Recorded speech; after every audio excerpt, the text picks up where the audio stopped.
श्री राम जय राम जय जय राम श्री राम राधे श्याम राधे श्याम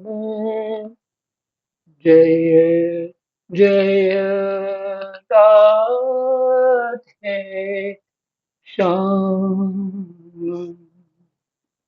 श्री गणेशाय नमः श्री सीतारामाभ्यां नमः श्री हनुमते नमः श्री उमापते नमः श्री गुरुवे नमः सब संतन की जय जय जय जय सीताराम राधे श्याम।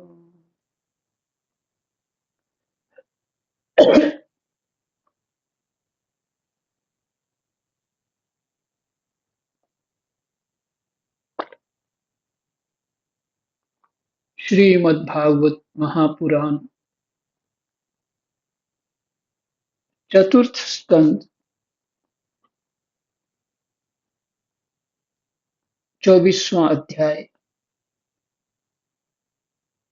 श्लोक संख्या 64 तक पाठ हुआ।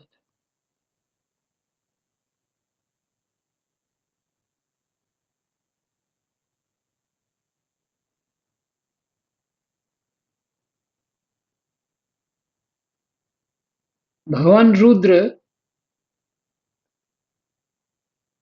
रचयिताओं को उपदेश देते हुए ये स्तोत्र सुना रहे हैं।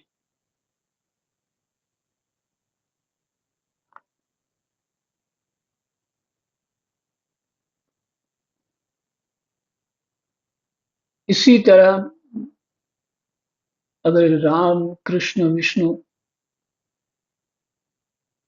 शंकर जी की उपासना बताएंगे तो वो भी ऐसी ही होगी।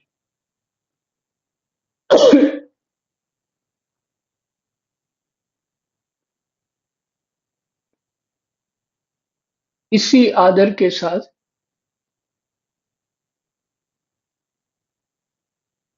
इसी भाव के साथ, इसी ज्ञान के साथ वो सुनाएंगे।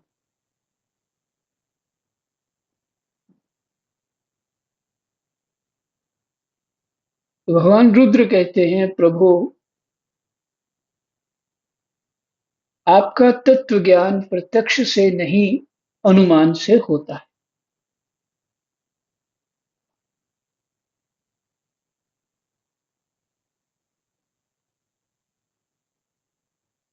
परोक्ष ज्ञान, अपरोक्ष ज्ञान,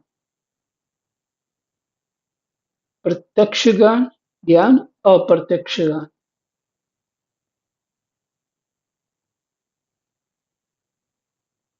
किसी भी इंद्रिय से कोई बात समझ आ जाए तो प्रत्यक्ष माना जाता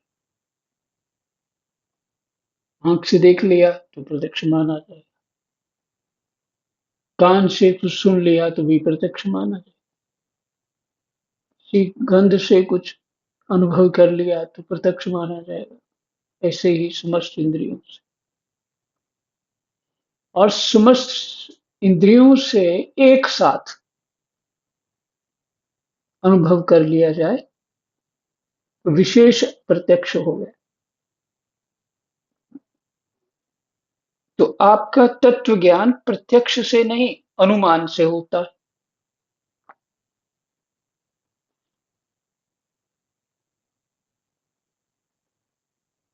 कुछ ऐसी बात समझ आ रही है, जब रजोगुण तमोगुण से ही हमारी इंद्रियों का प्रादुर्भाव हुआ, वो इसी तरह कुछ है जैसे कोई अंधा हो और अनुभव उस प्रकाश का करना चाहता हो, पर उसकी तो आँख काम ही नहीं करती।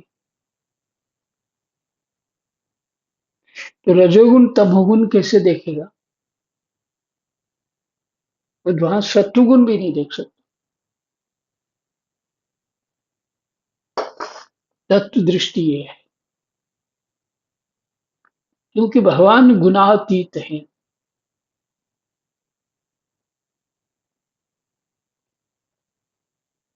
तो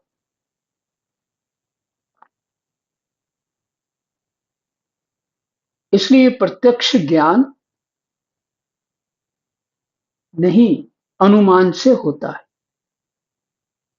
तत्व ज्ञान प्रत्यक्ष से नहीं, अनुमान से होता है। तो तत्व जो है, उस इस माया की अनुभूतियों से परे है, इसलिए। वो तो वैसे ही है जैसे कोई उल्लू कहे कि दिन नहीं होता, क्योंकि उल्लू को दिखता ही नहीं है दिन। उल्लू की दिन ही रात है और रात ही दिन है, ये स्थिति। प्रलय काल उपस्थित होने पर काल स्वरूप आप ही अपने प्रचंड एवं असह्य वेग से पृथ्वी आदि भूतों को अन्य भूतों से विचलित कराकर समस्त लोकों का संहार करते हैं। प्रलय काल उपस्थित होने पर काल स्वरूप भी भगवान है, कह रहे हैं, होने पर काल स्वरूप आप ही अपने प्रचंड एवं असह्य वेग से पृथ्वी आदि भूतों को अन्य भूतों से विचलित कराकर समस्त लोकों का संहार कर देते हैं प्रलय में। अच्छा, इसमें संहार किसका होता है? जो कर रहा है उसी का होता है, क्योंकि पीछे आपने देह गए सब कुछ जो बताया, सब कुछ तुम ही हो, पर वो किस दृष्टि से जानना है ये भी पता है।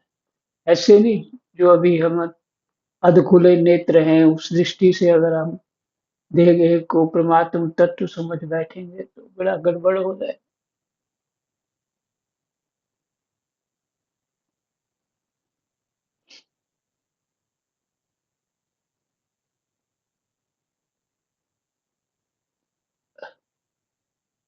ये जो बोध होगा तत्व ज्ञान का, फिर वो समझ में आए।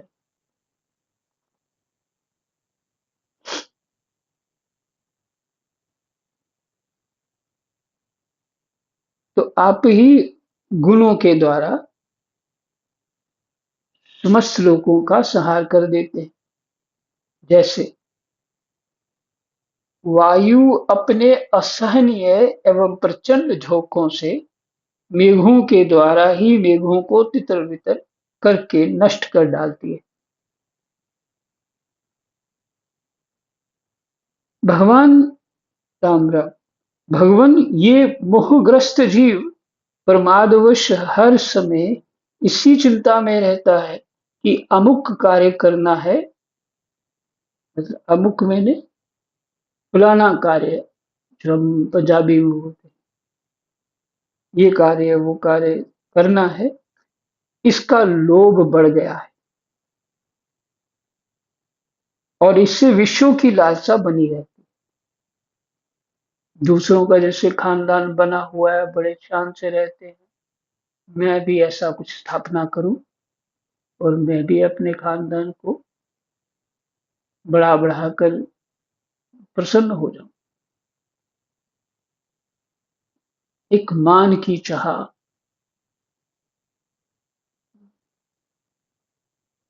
मान की चाह, स्थापना की इस अंधकार रूपमय जो जगत है उसमें अपनी स्थापना करना चाहता है। रेत के ढेर पे बैठा हुआ वो महल खड़ा करना चाहता है। बस ऐसा ही है कुछ, ये संभव ही नहीं।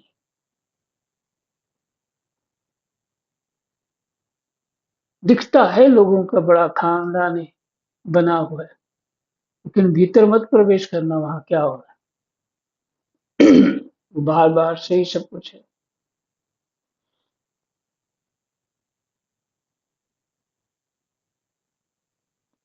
इसका लोभ बढ़ गया है और इसे विषयों की लालसा बनी रहती है। किंतु आप सदा ही सजग रहते हैं। किसको लोभ बढ़ गया है? ये मोहग्रस्त जीव प्रमादवश हर समय इसी चिंता में रहता। इसको लोभ बढ़ गया है और इसे विषयों की लालसा ही बनी रहती।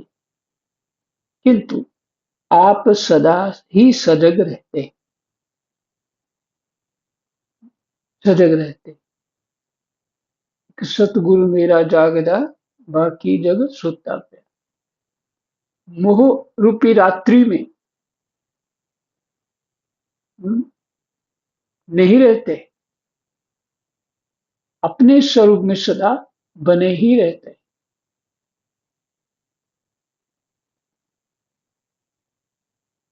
और बाकी सब मोह रूपी रात्रि में सो रहे हैं। कौन?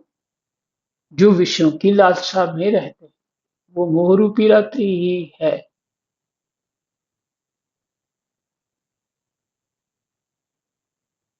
भूख से जीव लपलपाता हुआ सर्प जैसे चूहे को चट कर जाता है, उसी प्रकार आप अपने काल स्वरूप से उसे सहसा लील जाते हैं।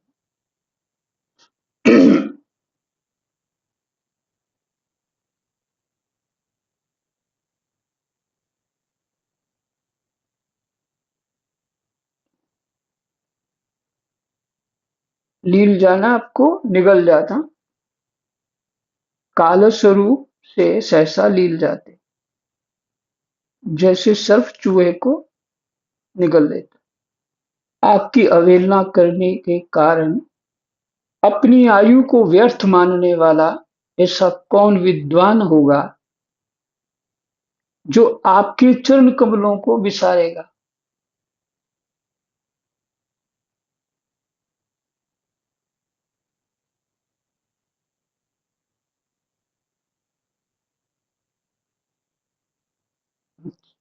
पहले भी आपको कई बार बताया मैंने, वो स्मृति में आ जाता है। जहाँ पहले जम्मू में रह रहे थे तो मंदिर की परिधि में कमरे थे, वहां रहते। मैंने चारों तरफ कमरे थे। तो सुबह सुबह माताएं आ जाती हैं कोई 4:30 बजे। सब बूढ़ी बूढ़ी थी, परिक्रमा करती मंदिर की। और बोल यही यही बोलती। एक वाला ये, तू ना विसार दाता सानू, चेत तेनु भुल के विसारे। देखो कितनी कोमलता है उनके चित्त की। इतना इतना कोई शास्त्र थोड़ी पढ़ी थी वो। मुझे तो वो अद्भुत लगता है, बहुत ही अच्छा लगता है। और फिर एक वो सुनाती थी, असा फड़िया पितंबर तेरा, किथे नस के जावेगा, जे आन किती दर तेरे, किथे मुंह छुपावेगा।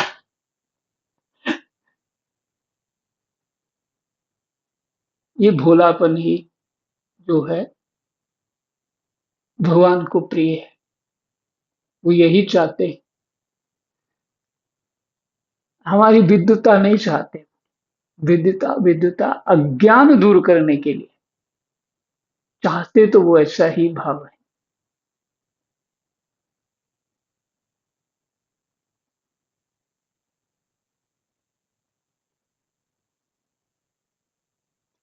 आपकी अवहेलना करने के कारण अपनी आयु को व्यर्थ मानने वाला ऐसा कौन विद्वान होगा जो आपके चरण कमलों को विसारेगा। इनकी पूजा तो काल की आशंका से ही हमारे पिता ब्रह्मा जी और स्वयंभू आदि 14 मनुओं ने भी बिना कोई विचार किए केवल श्रद्धा से ही की थी।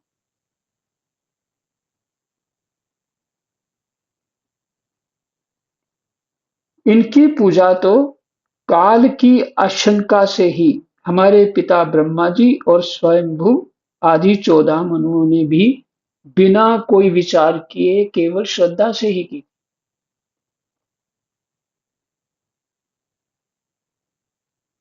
भगवान की पूजा ब्राह्मण इस प्रकार सारा जगत रुद्र रूप काल के भय से व्याकुल है।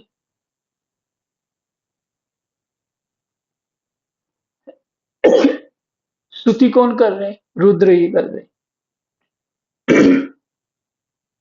अतः परमात्मन इस तत्व को जानने वाले हम लोगों के तो इस समय आप ही सर्वथा भय शून्य आश्रय हैं।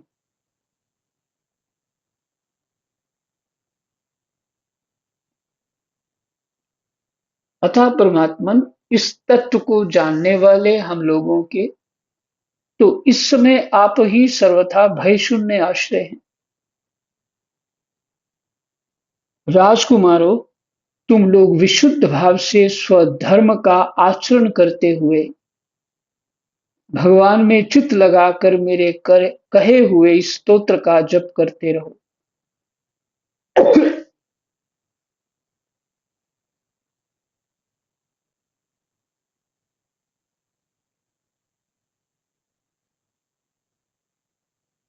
भगवान तुम्हारा मंगल करेंगे। तुम लोग अपने अंतःकरण में स्थित उन सर्वभूतांतर्यामी परमात्मा श्री हरि का ही बार बार स्तवन और चिंतन करते हुए पूजन करो।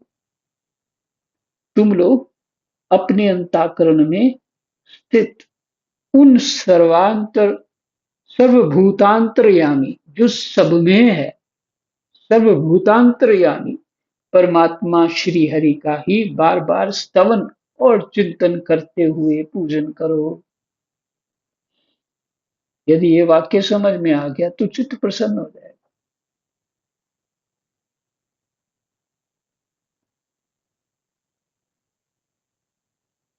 श्री हरि का ही बार बार श्रवण और चिंतन करते हुए पूजन करो।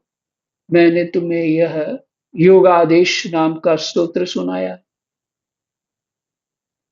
तुम लोग इसे मन से धारण कर मुनिवृत्त का आचरण करते हुए इसका एकाग्रता से आदर पूर्वक अभ्यास करो। यह स्तोत्र पूर्व काल में जगत विस्तार के इच्छुक प्रजापतियों के पति भगवान ब्रह्मा जी ने प्रजा उत्पन्न करने की इच्छा वाले हम भृगु आदि अपने पुत्रों को सुनाया था। इससे सिद्ध हो रहा है कि जो रुद्र हैं वो ब्रह्मा के पुत्र हैं। यही पुराण में ऐसा ही वर्णन है। यदि पृथु महाराज भगवत रूप बेन के बुझाग से मंथन करने से प्रकट हो सकते हैं तो वो तत्व कहीं से भी प्रकट हो सकता है।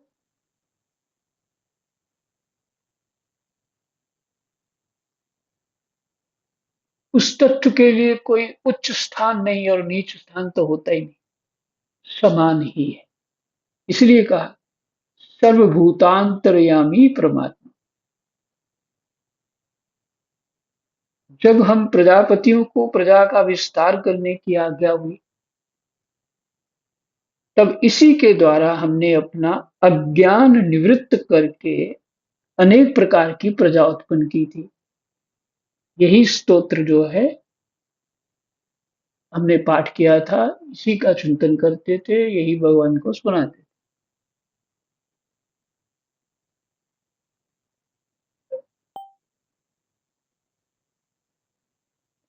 तभी हम विस्तार कर पाए। अब भी जो भगवत परायण पुरुष इसका एकाग्र चित्त से नित्य प्रति जप करेगा, उसका शीघ्र ही कल्याण हो जाएगा।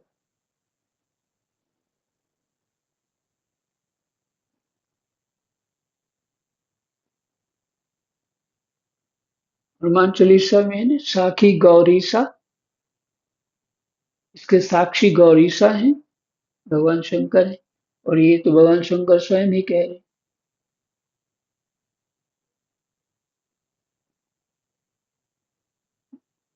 जो भगवत परायण पुरुष इसका एकाग्र चित्त से नित्य प्रति जप करेगा, उसका शीघ्र ही कल्याण हो जाएगा। इस लोक में सब प्रकार के कल्याण साधनों में मोक्षदायक ज्ञान ही सबसे श्रेष्ठ है। ज्ञान नौका पर चढ़ा हुआ पुरुष अनायास ही इस दुस्तर संसार सागर को पार कर लेता है। यद्यपि भगवान की आराधना बहुत कठिन है, किंतु मेरे कहे हुए इस स्तोत्र का जो श्रद्धापूर्वक पाठ करेगा, वह सुगमता से ही उनकी प्रसन्नता प्राप्त कर लेगा। भगवान ही संपूर्ण कल्याण साधनों की एकमात्र प्यारे प्राप्तव्य हैं।